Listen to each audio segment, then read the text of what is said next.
ನಮಸ್ಕಾರ, ಕನ್ನಡ ಒನ್ಗೆ ಸ್ವಾಗತ. ನಾನು ಭಾಗ್ಯನಾರಾಯಣ ಬೊಗವರಪು. ಆಳುವ ವರ್ಗಗಳು, ಅದರಲ್ಲೂ ಸರ್ಕಾರಗಳು ಬಂಡವಾಳಶಾಹಿಗಳನ್ನು ಹೇಗೆಲ್ಲ ಸಲಹುತ್ತವೆ, ಅವುಗಳಿಗೆ ಪೂರಕವಾಗಿ ಹೇಗೆ ನಡ್ಕೊಳ್ತವೆ ಅನ್ನೋದನ್ನು ನಾವು ಇತಿಹಾಸದ ಉದ್ದಕ್ಕೂ ನೋಡ್ಕೊಂಡು ಬಂದಿದ್ದೀವಿ. ಈಗ ಭಾರತದಲ್ಲಿ ಅತ್ಯಂತ ದೊಡ್ಡ ಪಾರ್ಟ್ನರ್ಶಿಪ್ಪನ್ನು ನೋಡ್ತಾ ಇದ್ದೀವಿ ಸರ್ಕಾರ ಮತ್ತು ಬಂಡವಾಳಶಾಹಿಗಳ ನಡುವೆ. ಅದರ ದೊಡ್ಡ ಉದಾಹರಣೆಯೊಂದು ಈಗ ನಾವು ನೋಡ್ತಿರುವಂತಹದ್ದು ಮುಂಬೈ ನಗರದಲ್ಲಿರುವಂತಹ ಧಾರಾವಿ ಸ್ಲಮ್ ಬಗ್ಗೆ.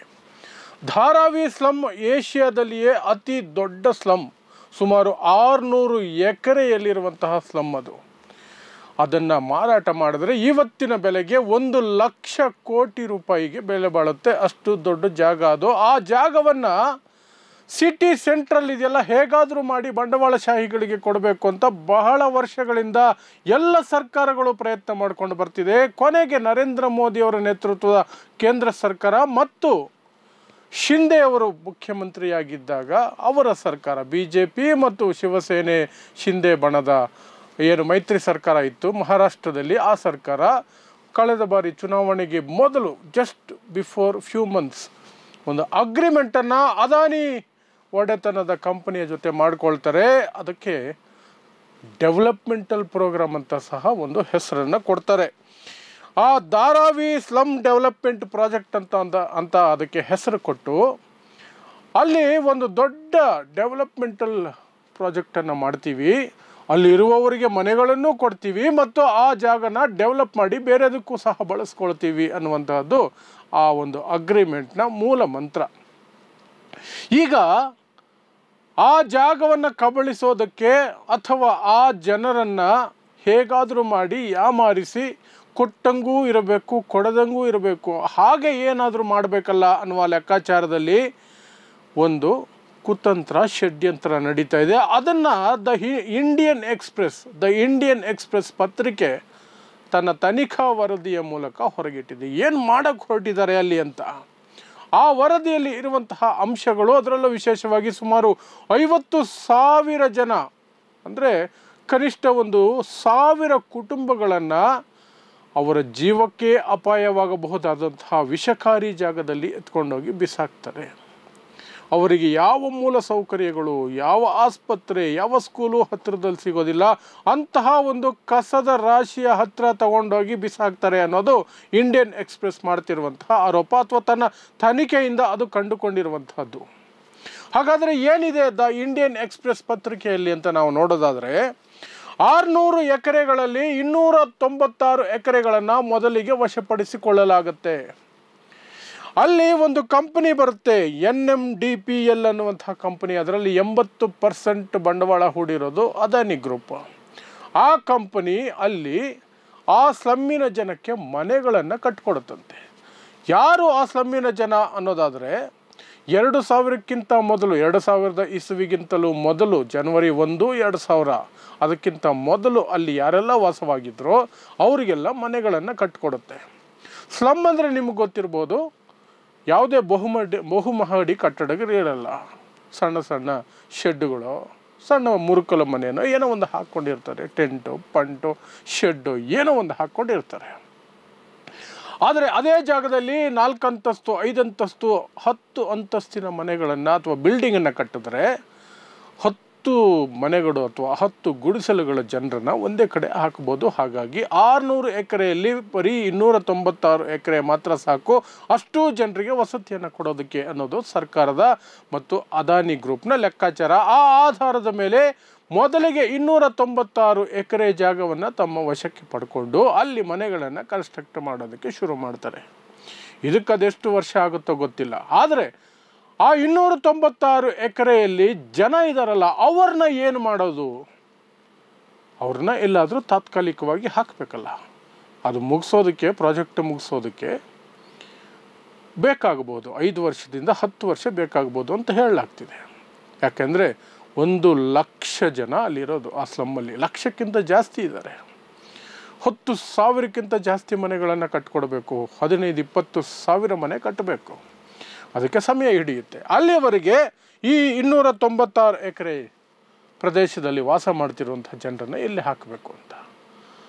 ಆಗ ಇವರಿಗೆ ಒಂದು ಕಂತ್ರಿ ಬುದ್ಧಿ ಹೊಳೆಯುತ್ತೆ. ಯಾಕೆಂದರೆ ಇವರೆಲ್ಲ ಬಡವರಲ್ವ, ಎಲ್ಲಿ ತಗೊಂಡೋಗಿ ಬಿಸಾಕಿದ್ರೇನು, ಅವ್ರು ಸತ್ತರೆಷ್ಟು ಬದುಕಿದ್ರೆ ಎಷ್ಟು, ಎಲ್ಲೋ ಒಂದು ಕಡೆ ತಗೊಂಡೋಗಿ ಬಿಸಾಕಬೇಕು, ತಮಗೆ ಜಾಗ ತಗೋಬೇಕು. ಹಾಗಾಗಿ ಅಲ್ಲಿರುವಂತಹ ಸುಮಾರು 50,000 ಜನ ಇದ್ದಾರೆ 296 ಎಕರೆ ಜಾಗದಲ್ಲಿ. ಅಷ್ಟೂ ಜನರನ್ನು ದೇಶದ ಅತಿ ದೊಡ್ಡ ಕಸದ ರಾಶಿ ಹಾಕುವಂತಹ ಈ BBMP ಅವ್ರು ನಮ್ಮಲ್ಲಿ ತಗೊಂಡೋಗಿ ಎಲ್ಲೋ ಒಂದು ಕಡೆ ಕಸ ಹಾಕ್ತಾರಲ್ಲ, ಅದೇ ಥರ ಮುಂಬೈನ ಕಸವನ್ನೆಲ್ಲ ಹಾಕುವಂಥ ಒಂದು ಜಾಗ ಇದೆ. ಆ ಜಾಗದಲ್ಲಿ ತಗೊಂಡು ಹೋಗಿ ಅವರನ್ನು, ಆ ಜಾಗದ ಹತ್ತಿರ ಒಂದಷ್ಟು ಜಾಗ ಇದೆ. ಪರಿಸರ ಇಲಾಖೆ ಹೇಳುತ್ತೆ ಅದರ ಸುತ್ತಮುತ್ತ ಯಾರೂ ವಸತಿ ಮಾಡೋ ಹಾಗಿಲ್ಲ, ಯಾವುದೇ ಬಿಲ್ಡಿಂಗು, ಆಸ್ಪತ್ರೆ, ಸ್ಕೂಲು ಕಟ್ಟೋ ಹಾಗಿಲ್ಲ. ಯಾಕಂದರೆ ಅಲ್ಲಿ ವಿಷಗಾಳಿ ಹರಡ್ತಾ ಇರುತ್ತೆ, ಯಾವಾಗಲೂ ವಿಷಗಾಳಿ ಇರುತ್ತೆ. ಒಂದು ಗಂಟೆಗೆ ಅಲ್ಲಿ ಹೇಳಲಾಗ್ತದೆ 6,202 kg ಮೀಥೇನ್ ವಿಷಗಾಳಿ ಅಲ್ಲಿ ಹೊರಗೆ ಬರ್ತಾ ಇರುತ್ತೆ. ಗಂಟೆಗೆ 6,202 kg ಮೀಥೇನ್ ವಿಷಗಾಳಿ ಅಲ್ಲಿ ಹರಡುತ್ತೆ. ಅಂಥ ಜಾಗದಲ್ಲಿ ತಗೊಂಡೋಗಿ ಇವರನ್ನು ಅಲ್ಲಿ ಹಾಕೋಣ, ಅಲ್ಲಿ ಜಾಗ ಇದೆ. ಆ ಕಸದ ರಾಶಿ ಅಂದರೆ ಸುಮ್ಮನೆ ಅಲ್ಲ, ಕಸದ ರಾಶಿ ಅದು 75ರಿಂದ 100 ಮೀಟರ್ ಎತ್ತರಕ್ಕೆ ಇರುವಂಥ ಕಸದ ರಾಶಿ. ಏನು ಮುಂಬೈ ಏನು ಸಣ್ಣ ಸಿಟಿನ, ಅಷ್ಟು ಕಸ ಡೈಲಿ ತಗೊಂಡೋಗಿ ಅಲ್ಲೇ ಹಾಕೋದು. ಹಾಗಾಗಿ ಇಷ್ಟೊಂದು ಮೀಥೇನ್ ಗ್ಯಾಸ್ ಅಲ್ಲಿ ಬರುತ್ತೆ. ಆ ಜಾಗದ ಹೆಸರು ದಿಯೋನರ್ ಲ್ಯಾಂಡ್ ಫಿಲ್ ಅಂತ, ಕಸವನ್ನು ಹಾಕುವಂತಹ ಜಾಗ. ಈ 50,000 ಜನರನ್ನು ಅಲ್ಲಿ ಹೋಗಿ ಹಾಕದಂತೆ ಈ ಕನ್ಸ್ಟ್ರಕ್ಷನ್ ಆಗೋವರೆಗೂ, ಈ 296 ಎಕರೆಗಳಲ್ಲಿ ಅವರಿಗೆ ಮನೆಗಳನ್ನು ಕಟ್ಟಿಕೊಡುವವರೆಗೆ ಅವರಲ್ಲಿ ಇರಬೇಕಂತೆ.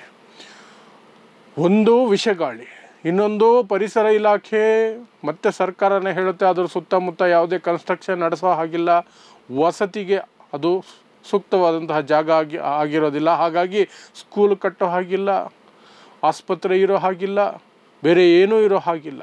ಈ 50,000 ಜನನ ಅಲ್ಲಿ ಹಾಕಿದ್ರೆ ಆ ಮಕ್ಕಳ ಕತೆ ಏನು?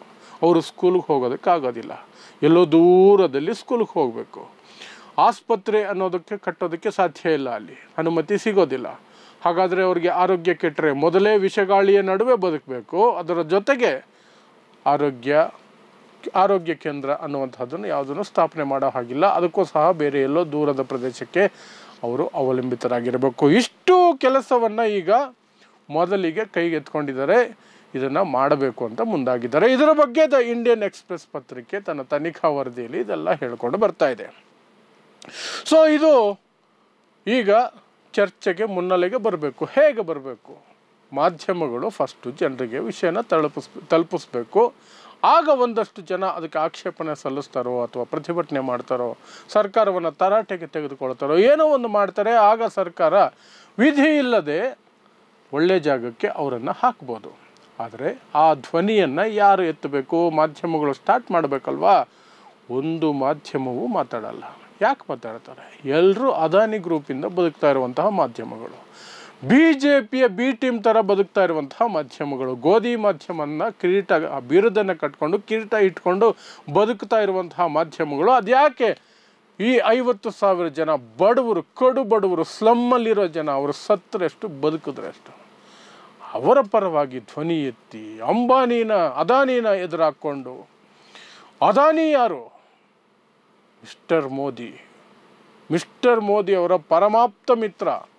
ಏರ್ಪೋರ್ಟುಗಳೆಲ್ಲ ಅದಾನಿಗೆ ಕೊಟ್ಟಾಯಿತು, ಬಂದರುಗಳನ್ನೆಲ್ಲ ಅದಾನಿಗೆ ಕೊಟ್ಟಾಯಿತು, ನ್ಯಾಷನಲ್ ಹೈವೇಗಳು ಒಂದಷ್ಟು, ಏನೆಲ್ಲ ದೊಡ್ಡ ದೊಡ್ಡ ಪ್ರಾಜೆಕ್ಟ್ಗಳು ಬರ್ತಾವೋ ಫಸ್ಟು ಅದಾನಿಗೆ, ನೆಕ್ಸ್ಟ್ ಪ್ರಯಾರಿಟಿ ಅಂಬಾನಿಗೆ. ಮಿಕ್ಕರೆ ಇನ್ನೊಂದು 20 ಜನ ಇದ್ದಾರೆ ಬಂಡವಾಳಶಾಹಿಗಳು, ಅವರಲ್ಲಿ ಹಂಚ್ಬಿಡೋದು. ಇದು ಮೋದಿ ಸರ್ಕಾರ ಮಾಡ್ಕೊಂಡು ಬರ್ತಿರುವಂತಹ ಬಂಡವಾಳಶಾಹಿ, ಒಂದು ರೀತಿ ಗುಲಾಮಗಿರಿ ಬಂಡವಾಳಶಾಹಿಗಳಿಗೆ ಈ ಮೋದಿ ಸರ್ಕಾರನೇ ಅಂತಲ್ಲ, ಜಗತ್ತಿನ ಎಲ್ಲ ದೊಡ್ಡ ದೊಡ್ಡ ಸರ್ಕಾರಗಳು ಸಹ ಬಂಡವಾಳಶಾಹಿಗಳ ಗುಲಾಮಗಿರಿಯಲ್ಲಿ ಬದುಕ್ತಿರ್ತಾರೆ. ಆದರೆ ಭಾರತದಂತಹ ಜಗತ್ತಿನ ಅತಿ ದೊಡ್ಡ ಪ್ರಜಾಪ್ರಭುತ್ವ ಅಂತ ಕರೆಸ್ಕೊಳ್ಳುವಂತಹ ದೇಶ ಸಹ ಈ ರೀತಿ ಬಂಡವಾಳಶಾಹಿಗಳಿಗೆ ಗುಲಾಮಗಿರಿ ಮಾಡುವ ಮಟ್ಟಕ್ಕೆ, ಅವರಿಗಾಗಿ ಎಷ್ಟು ಲಕ್ಷ ಜನಕ್ಕೆ ಏನೇ ತೊಂದರೆ ಆದರೂ ಪರವಾಗಿಲ್ಲ ಅನ್ನುವ ಮಟ್ಟಕ್ಕೆ ಯೋಚನೆ ಮಾಡುವಂತಹ ನೀಚತನವನ್ನು ತೋರಿಸ್ಬಾರ್ದಾಗಿತ್ತು, ಆದರೆ ತೋರಿಸ್ತಾ ಇದೆ. ಸೊ ಈಗ ಆ 50,000 ಜನರ ಬಗ್ಗೆ ದ ಇಂಡಿಯನ್ ಎಕ್ಸ್‌ಪ್ರೆಸ್ ಏನೋ ಸುದ್ದಿ ಮಾಡಿದೆ. ಅದು ಅಲ್ಲಿಗೆ ಮುಗಿದೋಗುತ್ತೆ. ನನ್ನಂಥವ್ರು 2-3 ಜನನೋ ಒಂದಷ್ಟು ವಿಡಿಯೋ ಮಾಡ್ಬೋದು ಅಥವಾ ಎಲ್ಲೋ ಬರೆದು ಹಾಕ್ಬೋದು, ಅದು ಅಲ್ಲಿಗೆ ಮುಚ್ಚೋಗುತ್ತೆ. ಈ 50,000 ಜನ ಗಂಟೆಗೆ 6,202 kgಯಷ್ಟು ಮಿಥೇನ್ ವಿಷಗಾಳಿ ಬರುವಂತಹ ಪ್ರದೇಶದಲ್ಲಿ ಬದುಕೋಕ್ಕೆ ಪ್ರಯತ್ನ ಪಡ್ತಾರೆ. ಅದರಲ್ಲಿ ಎಷ್ಟು ಜನ ಉಳಿದರೂ ಸಹ ಅವರ ಆರೋಗ್ಯದ ಮೇಲೆ ಏನೆಲ್ಲ ಪರಿಣಾಮ ಆಗುತ್ತೆ ಅನ್ನೋದ್ರ ಬಗ್ಗೆ ಮಾತ್ರ ಯಾರಿಗೂ ಚಿಂತೆ ಇರೋದಿಲ್ಲ. ಅದಾನಿಗೆ ಎಷ್ಟು ಲಾಭ ಆಗುತ್ತೆ? 1,00,000 ಕೋಟಿ ರೂಪಾಯಿ. ಅದೇ ಮುಖ್ಯ, ಅವ್ರಿಗೆ ಬೇಕಾಗಿರೋದು ಅದೇನೆ. ನೋಡ್ತಾ ಇರಿ ಸಮಾಜಕ್ಕಾಗಿ ಕನ್ನಡ 1 ನ್ಯೂಸ್. ನಮಸ್ಕಾರ.